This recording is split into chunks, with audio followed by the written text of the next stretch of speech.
Okay, so this is how you fix a cab corner if you're a cheap guy or a high school kid or something, and you can't afford to have some rip-off artist at a shop do it properly, is you get some dryer metal and you self-tap it in. You bedazzle this part too. This is the original chrome piece. It's come off before. I hit a tree. Yeah, that's a piece of dryer metal from an appliance. I just cut it off of an old dryer. This is just the chrome piece that sits on your truck.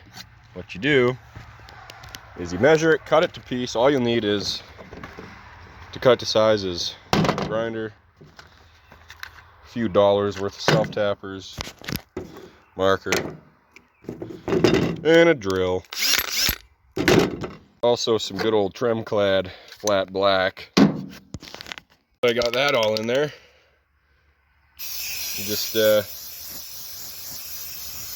You just lay it, Black Lives Matter it.